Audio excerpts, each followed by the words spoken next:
All right, here we go. From the inside out with Ronnie on the spot, Chris Curtis and the Sandman.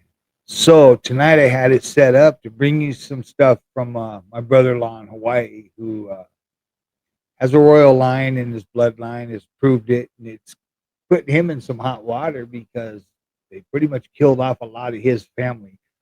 And for whatever reason, he wasn't able to get through and make the connection tonight.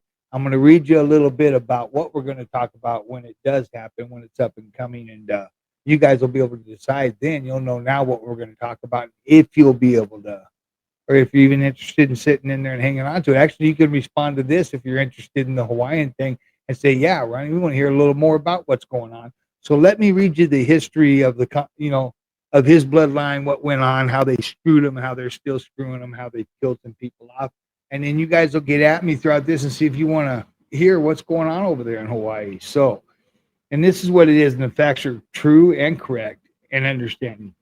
Okay, Just Family Heritage is being land commissioners for the state.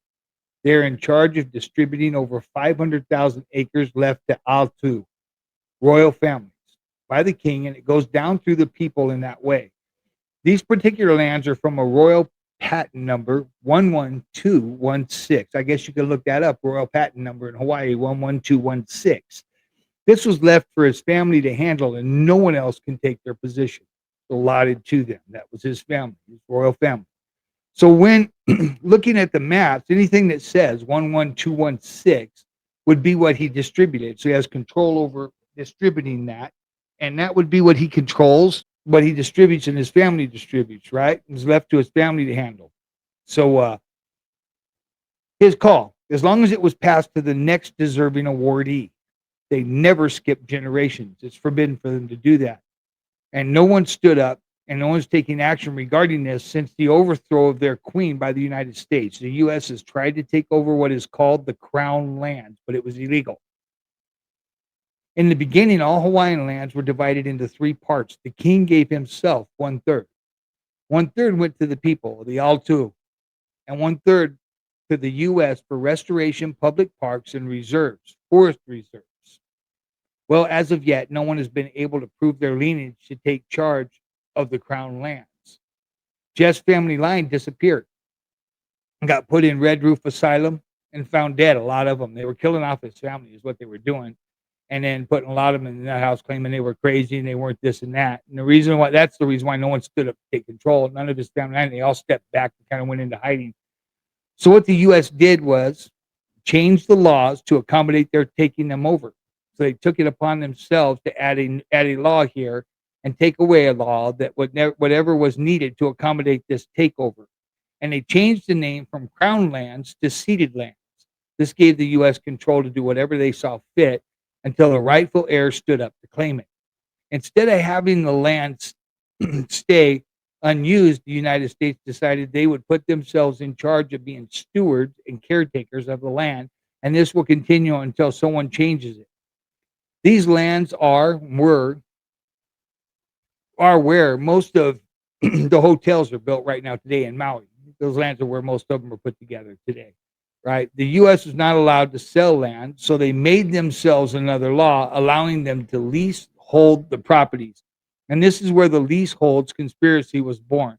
The hotels all have 99-year leaseholds on the property at which they're built on, making payments to the caretakers, with some monies being trickled into accounts for nonprofits, for Hawaiian people, etc. Leaseholds conveniently renew themselves automatically after the term is up. So this was just found out within the last couple of years that this is how it's going on. Now the U.S. has publicly and federally apologized to Hawaiian people about how they have no right to be in their state and that they still shouldn't be here, but they won't leave. I personally believe they don't leave, bankruptcy and all that. Hawaii is a cash cow, no doubt. Now Hawaii wants to be a sovereign state, but there is a division amongst the people. There are half of them that want to be this, half of them want to be U.S., half of them want to be, Hawaii's own get down, and work hand in hand with the U.S. and abide by their rules and enforcement. A conflict of interest only because the United States is imposing, I'm sure. Okay, so Jeff has the right to stand up and take this position. It is his blood right, and it is of Hawaiian law. Okay, so Jeff has recently been able to prove that he is a direct descendant and that he does have this blood right to this crown land, right? To be the steward of it and whatnot. Um, in doing this, he would give all the hotels currently listed leaseholds a 45-day notice to remove themselves and their belongings or to renegotiate the terms of their lease and leave what they have and move on, leaving all structures, etc. It's not going to happen. You know that. I know that. They're gonna push it with the government behind them, leaving all structures, etc. Giving the accounts payable to Royal Patent Award 11216, and not the U.S., who is currently caretaking for the lands for the Hawaiian people. If he does this, then he would have to seek diplomatic immunity against the United States. The king from Tonga, another Tonga, the Pacific Island, has been in touch with Jeff's family. All right. So this tells you that the king from Tonga also knows that his lineage was proved as the care. He has right to the caretaker, and has been in touch with his family and has been waiting to talk to him about all of this. However, Jeff wasn't there. His daughter took the call.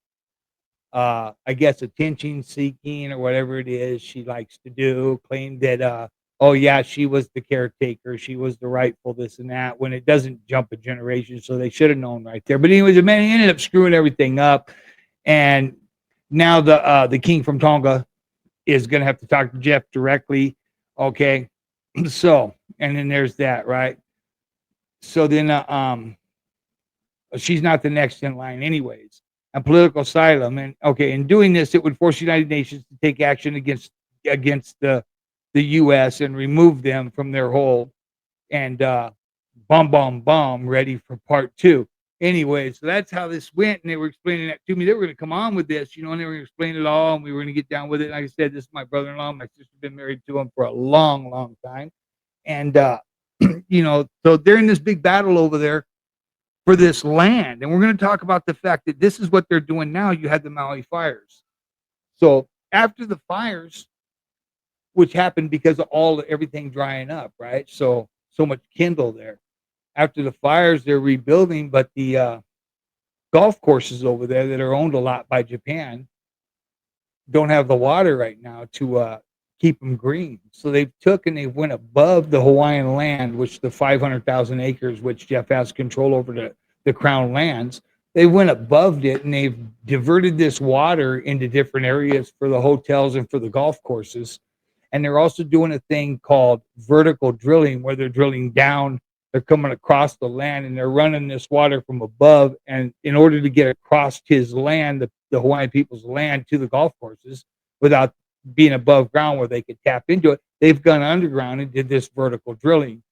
So I guess what Jeff's next move is, he's going to have to drill into their hole that they've drilled and snatch his water back. And this is what's going on. But now, because of these wars with the government, the vertical drilling, the water, all of that, and the Hawaiian people, Maui's an even bigger Kindle box than it was before. And there's a lot more going on. You have an 86% recidivism rate with the Hawaiian people. They're going back to prison. The U.S. is keeping these guys locked up a lot. So I'm trying to get my programs over there, help these cats stay out too, man. They got to realize that the U.S. government would love to keep them drugged out and using, and drinking, and carrying on. And as long as they can do that, they can keep them locked up, pass laws that make everything illegal, and keep them from wanting to claim their land. So that was coming tonight, and there was so much more to say, and who knows how much of that I got wrong. That's why I read that to you right there. So we're gonna eventually, maybe sometime in the future, if you guys get on here and say, yeah, we want to hear some more about all this that's going on, man. And I'm gonna give Jeff a chance also while he's on here with me. If you guys get at me and say you want to hear this, I'm gonna give him a chance, because he wants to get on there and try to speak directly to the Hawaiian people. And I'm coming up with a bit of a Hawaiian following. Anybody that knows me knows I did some time in Hawaii at FDC Honolulu, and yeah, that was an experience. One white guy.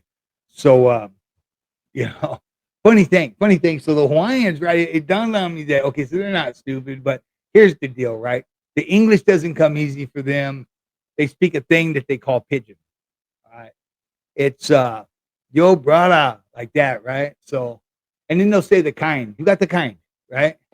And I was playing the guitar one day. I had it, right, and it's in the cell, and Dude walks up and he says, "Hey, brother, Ronnie, you got the kind?"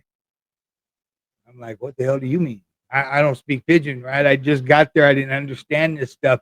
Then he starts to make a guitar motion. "Oh yeah, here you go." So I reach over and I give him the kind, the guitar, right? And he leaves. So a few days later, man, he's wanting something, and he comes up, and the guitar's a couple doors down, and I know it because that guy just came and got it from me. And he tells me, "Hey, Ronnie, hey, brother, you got the kind?" I tell him, "Yeah, hold on. I know he wants the guitar, right? Just a couple days ago." So I walk over and get him the car, and the guitar, bring it back. He tells me, "What the fuck is this?" I told him it's the kind. Right? He tells me, "No, no, no." He was talking about a legal book, the kind of legal book. And it dawned on me right then that because they don't speak English that well, they threw the ball in our court to figure it out. Right? Everything's called the kind. When they can't describe what it is they want, they say the kind. Now it's in your court. You got to figure out what the hell they're talking about, and you're the idiot if you don't. Right? So it's pretty slick. But anyways, a little funny story. So that's Hawaii. The Hawaii deal. We're going to talk to this guy about, and he's done a lot of time. And we're going to talk to him about everything. I mean, they literally have gunfights from one unit to another in Hawaii because it's another strange thing too. Is these are islands. Okay, so everybody knows that, right? So when you're in Halava, you're in a Hawaiian prison. These are islands. They're very clicked up. All right. So they're clicked up with family lines, the families. That's how it's getting down in there, right? Well, guess what? Even in the FDC, in the federal prison system, the detention center, I'm sitting there with my cellie, who is the grandson of Don Ho. I don't know if anybody knows who Don Ho was back in the Jerry Lewis days. Don Ho, and that's back in those days. This is his grandson. But I'm in there. He's my cellie, and his cousin works in our unit. He sits in the office every night. His ex-girlfriend was part of squad there, who was shutting his phones off so he couldn't call his new girlfriend. And it and so there it's half the dudes that are doing the time there are doing the time with the other half of the cops that are there that are family members of the guys that are doing the time. So Halava prison, man, it's got guns. They got hibachis outside the cell. They're cooking their pig and all that outside the cell while their cousin is in there shooting at the guys across the next unit with a gun. And you may believe all this is not true, but it is true. Google it, AI it, whatever you do it. But that's their get down. So it's a really it's a weird thing there. The wars are going on, and U.S. I'm sure loves it. They're just robbing them guys blind, and the Native America, however went on there, it hasn't stopped going on in Hawaii. Um, I know they ate Captain Cook, literally. The Hawaiian people did. He went over there and did something, took over the islands with his ships or something, and did some kind of snake move to the queen and took some lands or this and that. Next thing you know, he found himself invited to a luau, and he was the pig.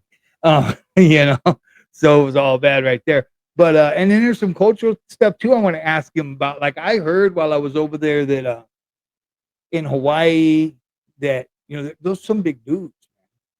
Hawaiians are big, man. And I heard that back in the day that if a child at a certain age wasn't so big, that the mother was required to take that kid down to the beach or whatever and crush his head with a rock.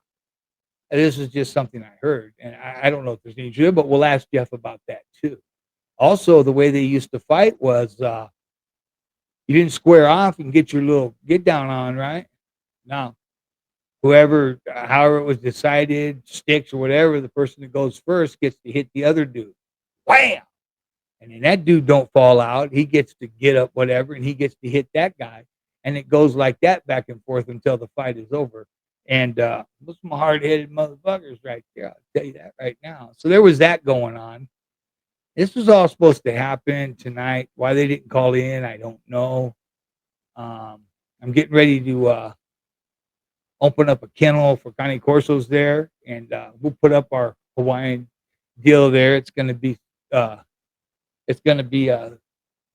Pacific Pride Connie Corsos. It'll be really nice. It's going to be a good deal, and I have some I have some top quality Corsos, man, and the people that give me the breeding rights did it because they know that the money, the dogs, everything goes into helping people get out and stay out, goes into helping our youth not go in the first place. And I get called on that by some people. And it was bothering me at first, but it don't bother me anymore because you know what? As long as I know what I do with the stuff, as long as the people that I help know what I'm doing with the stuff, who cares what these yo-yos think, you know? I also had another one get on there and tell me because I did the deal about the socialism and the communism and another country. I had somebody tell me, "Hey, I hear it's free medical in some country." Okay, so let me share something with you. There's free medical in this country. Not only that, it's really good medical, and it probably shouldn't be because a guy who isn't willing to work for a living his entire destructive and disjointed life doesn't deserve better medical than somebody who's scrubbed their fingers to the bone all their life. And that's how I feel about it. And I'll tell you why, because I know from personal experience. My wife has worked her entire life double hard, and she has built up a pretty good Social Security income for retirement when she finally does retire and everything, and it comes in. Me, like I said, all my destructive and disjointed life, I've been pretty much nothing but a loser until lately. And this is me trying to get back. But what I did so I can be able to have time to do all of this, and we can still get a little money. I took an early retirement, but my retirement doesn't come off of mine, it comes off of hers. And what it is it's half of what hers is, minus a little bit because it's early. And so it turns out that her income is over by $200 what it takes to get the county, state, Idaho state coverage, right?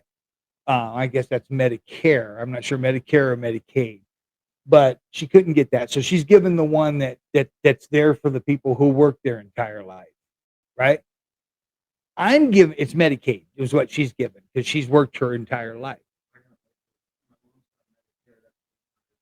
Okay, so she's given Medicare. I'm giving Medicaid, and the difference between because I don't have any retirement built up. I don't have the 7 or 70 or whatever it is they require points for you to be able to get a retirement. I don't have it built up, so I did it off of hers. But because I'm under that amount, I get the Medicaid. She gets Medicare, and here's the difference: the one who's worked her entire life, I have the same doctor as her, the same surgeons. I just had surgeries on my hands, the same ones doing the surgery on her that did it on me. The one that did it on my neck, same surgeons, same doctors, same everything.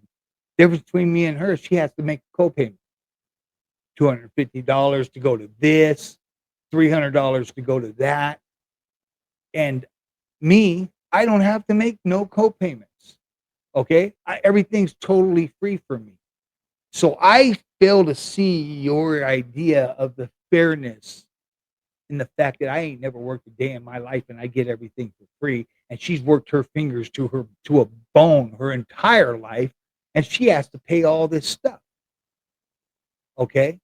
So all this stuff about you hear other countries have free medical. Listen, partner, they got free medical right here, right now, and it ain't fair medical. And when you look at them other countries, you got people in Canada running over here to get their medical stuff because a life-saving surgery, what they consider to be an emergency, gets you on a list that might take 6 months to 2 years. That's what socialism Medicare gets you. All right, gets you dead if you really need it.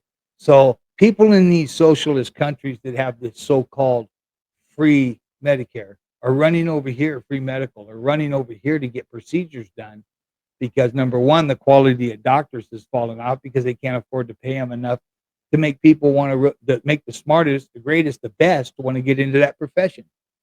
So now you end up with losers, people that you wouldn't, it's just, and so, and then there's so much going on. It takes so long to get a procedure done that if you want to live, you got to run someplace like that's a capitalist country so you can get a good doctor, a good procedure, and get it done right now. So there's something to be said. Oh, my liver's blowing up. Well, we're sorry. We'll get at you in 6 months. I know you only got 1 month to live, but try to hang on for 6. That's basically what socialist medicine gets you. So I don't want to hear all of that. And then I had somebody else come on there and tell me about, this dude that shot Kirk, right? Charlie Kirk was, his whole family was Republican or conservative, and so was he. Save it, yo-yo. save it. All right. The dude was in a relationship with chicks with dicks, okay, because he's a freak and a weirdo. He was in that relationship, and all these freaks and weirdos are dancing around glad this dude got killed. What happened was a bunch of trans whatever they are, all right? I call them psychologically disturbed. That's my opinion. And because I allow you to have yours, you're going to allow me to have mine. Period. But a bunch of them freaks and weirdos scrambled this dude's brain and had them do something they ain't got the nuts to do. Go and kill some guy who didn't have it coming. So don't tell me about this guy was conservative, that or this guy was part of Trump, voted for Trump, did all this. I don't care about any of that. I don't care about anybody. He killed a good guy. And if you support that, fuck you. That's how I feel about it. Period. All right. He didn't do any of that. He didn't do any of that. And yeah, his dad was a cop, was all of that stuff right there. And the rest of the family was conservative and all of that. But like I said, the dude's boyfriend, there's a lot of stuff, the lamestream news, the ones that have been gaslighting you, psychologically susceptible individuals, because you're being gaslit by them news channels. And I don't like to get political on stuff because really, I'm a veteran, all right? And I joined the service because I believe in your right to say whatever is on your mind and feel the way you feel. But guess what? I have that same right, you know? And it's unfortunate for you. I have a platform right now to get up here and say something about what you said. I'm not going to respond to a lot of people on political stuff because I got some things to say to some Republican stuff too, like this Joe Pags dude, or these Republicans that are all starting their podcast and think they're doing something fair. So you got a podcast that's a forum and a platform where the little guy has a chance to come up and become something. All right. So now you have Joe Pags, Sean Hannity's, and all of these guys starting up their podcast, and they have the full weight of Fox News behind them because they can't stand a platform to be out there and available for even the little guy. They got to come with the full weight of that news channel behind them to try to squash people. So I don't want to hear about their little conservative crap either, because really, in my opinion, they're scumbags too. I agree with a lot of the stuff they have to say politically.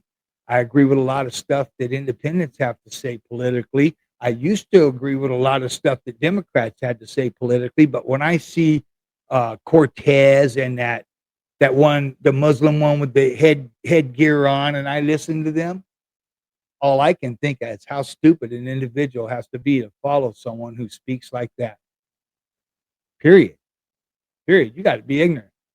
And the Democrat Party, I can't see a lot coming out of them these days that represents anything that's of any kind of positive, anything that I can get behind, or I would. Because to me, a good idea, it doesn't have a political party. A good goddamn idea is a good goddamn idea, and let's put it in play. Okay? You guys in California that are free right now, I'm going to give you a warning, because this is what Gavin Newsom has created there. Okay? He knew, and you guys are going to blame Trump for putting up a wall, for not letting open borders ruin this society. Blame away. Like I said, you're entitled to your opinion. And I'm willing to go out there and fight for your right to have an opinion that differs with mine. But it doesn't change the facts, and the facts are this, all right? People in prison right now are almost being forced to get on Suboxone, okay? California, they pass them out just about in the hallways, all right? And they're passing that shit out in the hallways. Why? Because they don't want people ODing and dying on heroin, because it was happening a lot. But there's guys that are going into the SAP program and they don't even use drugs, and they're being told, because you have to take the SAP program and it's ordered, you now got to get on Suboxone. So they're taking people that don't use drugs and turning them now into drug addicts. Okay? Now, Suboxone is this. And my opinion, again, is that when you use Suboxone for a bridge to sobriety, when you use it as a bridge to sobriety, that your intent is eventually getting sober. Okay? There's nothing wrong with that. When you take Suboxone and you use it as a permanent type of, it's not a bridge anymore. It now becomes a drug of choice. So the guys inside the prison system in California it's not a bridge for them to sobriety. They're not trying to get better per se or leave it alone. They're just trying to do illegal dope. So you got all these people in prison that are still addicted to drugs, and they're feeding their addiction with this new drug called Suboxone because it's legal and they let them do it. And it works as far as the ODs go in California. It saves a few lives. But keep in mind, they're addicts now. Okay.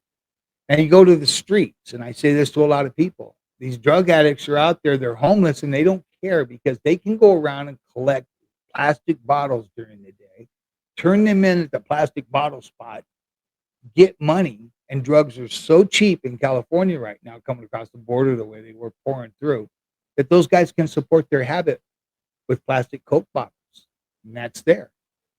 Now the border's closed. They're bombing these drug cartels out of the freaking water in Venezuela. The drugs are getting ready to dry up. The cartels are getting ready to, they're getting handed their ass right now, and it's getting ugly. Okay, so now when them drugs dry up and they become harder to obtain, there's a little thing called supply and demand. Period. It works in all business. When there's a lot of something, it sells for very cheap. When there's a little of something, the price goes up. Supply and demand. People demand it. There's little of it. They're willing to pay more for it. These guys are going to charge more for it, and that's the way it works. Well, guess what? When supply and demand, natural capitalist deal, even touches the drug world. When the supply and demand switches, okay, to where there's less, there's because right now there's more supply than demand. All right. When it goes to where that supply is whittled down because of all the things that are in place now, and the demand is so high, outweighs the supply, that price is going to go up. And guess what? Collecting your plastic bottles during the day isn't going to be enough to get that monkey off your back. All right. These dudes are strung out. They're on the fentanyl. They're on everything else out there. I know because I went out there because to me, if you're going to understand something with somebody and you're going to talk to somebody, you get down on their level. You don't look down at them or nothing. You get down there with them. So when I went out there, I got down in the dirt with them. I went out there in the dirt where they're living with the tents and everything, and I kicked it and I talked to them and I watched what's going on. So this is the perfect storm that's going to hit because the plastic bottles ain't going to do it. Now, granted, these guys got an addiction going, okay, and the way, what has the state done to step up and really try to help these dudes get off of this stuff? Nothing. They know it's coming. And the crime rate in California is getting ready to go through the roof again.